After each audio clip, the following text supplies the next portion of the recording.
देखा कौशल्या, देखा बेटी। खाओ खाओ खाओ खाओ, पेट भर के खाओ।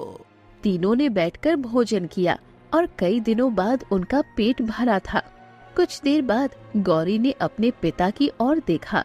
पिताजी, अब हमें गांव वापस चलना चाहिए। गांव वाले भी भूख से परेशान होंगे। हाँ, तुम बिल्कुल सही कह रही हो बेटी। मैं भी यही सोच रहा था।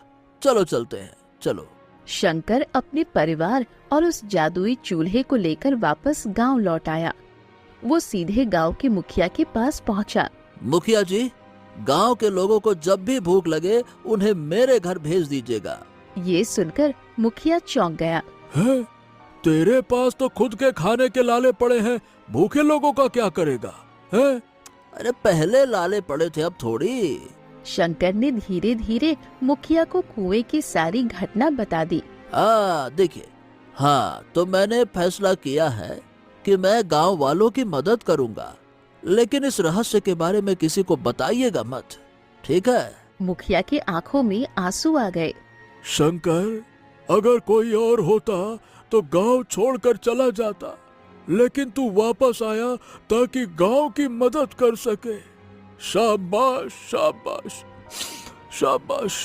उस दिन पूरे गांव के लोग शंकर के घर आकर भोजन करने लगे।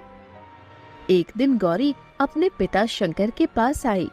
पिताजी, कुएं के देवता ने कहा था कि इस जादुई चूल्हे से धन भी प्रकट हो सकता है। अगर धन प्रकट होने लगे तो हम जमींदार का कर्ज चुका सकते हैं और गांव वालों के लिए फिर से अपने खेतों में हल चलवा सकते हैं।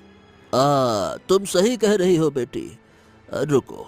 इतना कहकर शंकर जादुई चूल्हे के पास गया।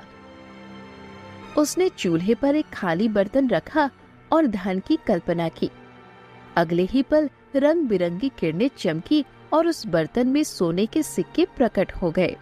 अब हम जमींदार के कर्जदार नहीं रहेंगे।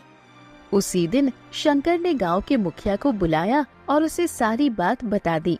मैं एक एक करके यहाँ गांव वालों को भेजता रहूंगा, ठीक है?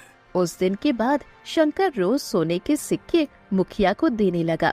मुखिया उन सिक्कों को लेकर हर दिन किसी एक किसान का कर्ज जमींदार को चुका देता।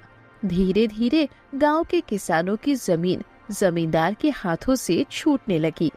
जमींदार ये देखकर क्रोधित हो गया। अरे भानु, मेरी तो ये समझ में नहीं आ रहा कि इन भूखे नंगे गांव वालों के पास में इतना धन कहां से आ गया, कहां से आया? जमींदार जी, मैंने देखा है कि सारे